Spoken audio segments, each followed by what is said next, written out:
Bonjour à toutes et à tous. Le concept de la masse en son apparence est simple, alors qu'en fait, il a posé des grands problèmes au niveau de la compréhension aux physiciens. Nous allons dans cette vidéo essayer de voir ce concept chez Newton et chez Einstein par le biais que cette grandeur qui est la masse est une grandeur qui est à la fois mesurable et mesurante. Nous avons du mal à comprendre et à réaliser l'existence d'une particule de matière qui a une masse nulle. Autrement dit, on a du mal à comprendre une matière qui n'est pas incarnée dans la masse.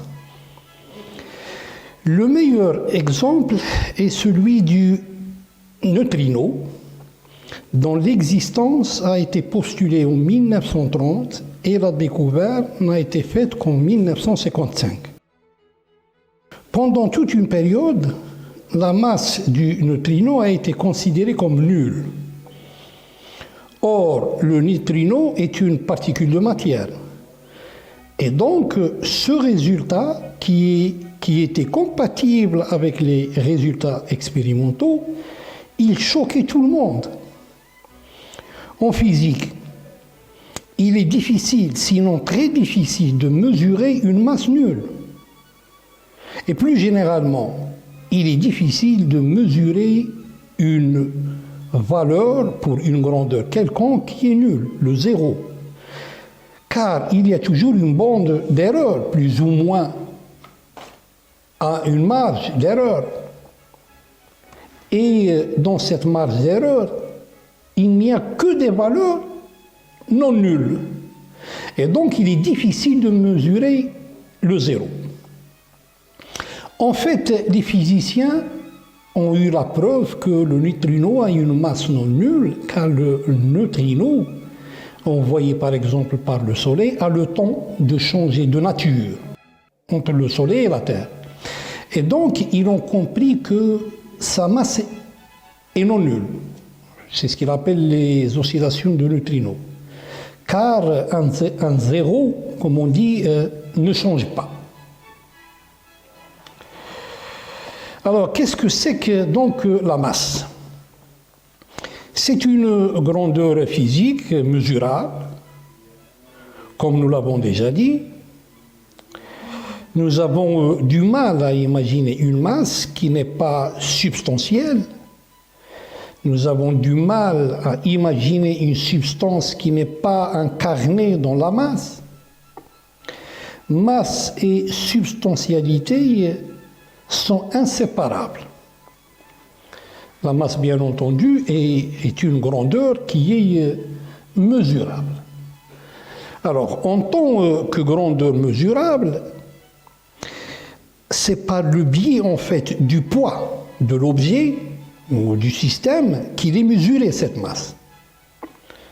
Selon Newton, le poids P est égal à la masse M fois G, quand on est dans un champ de gravitation. Et donc, le poids, qui est une force, il est mesuré en newton, alors que la masse est mesurée en kilogrammes. Et donc, je vous dis ça parce que généralement, il y a des gens qui confondent masse et poids. Alors, quand on est dans un champ de gravitation, chaque atome de notre corps est attiré par tous les atomes de la Terre. Sur la Lune, si on est sur la Lune, chaque atome de notre corps est attiré par tous les atomes de la Lune. Alors, comme le nombre des atomes de notre corps ne change pas, et que le nombre d'atomes de la Terre est plus grand que le nombre d'atomes de la Lune, notre poids sur Terre est plus grand que notre poids sur la Lune. Cette force de gravitation, il est très faible, mais elle exerce à grande portée. C'est une force qui est cumulative, attractive, et c'est la résultante qui agit sur nous de manière attractive. Et d'ailleurs, c'est à cause de ça qu'il n'y a pas d'étoiles ou planètes qui sont, par exemple, cubiques ou parallélépipédiques. Toutes les étoiles, tous les astres sont sphériques. La masse, il est non seulement mesurable, mais aussi mesurante. Elle mesure la substantialité d'un corps, d'un système. Plus il y a de masse, plus il y a de substance. Newton a compris qu'il y a deux types de masse. La masse gravitationnelle, c'est la masse qui est reconnue par un champ de gravité, ou si vous voulez, c'est la signature de la masse que reconnue la gravité. C'est exactement comme la charge électrique, qui est la signature de la matière chargée, qui est reconnue par un champ électrique.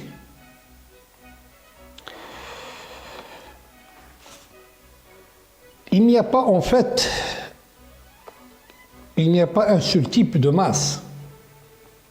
Donc nous avons la masse que reconnaît un champ gravitationnel, c'est la masse qui figure dans la formule qui donne le poids, P égale mg. Mais il y a une autre identité, si vous voulez, pour la masse, un autre aspect, c'est la masse inertielle. La masse inertielle que nous retrouvons dans la formule qui donne le principe fondamental de la dynamique. La somme des forces extérieures égale m gamma. Gamma, c'est l'accélération. Ici, la masse qui figure dans cette formule est la masse inertielle.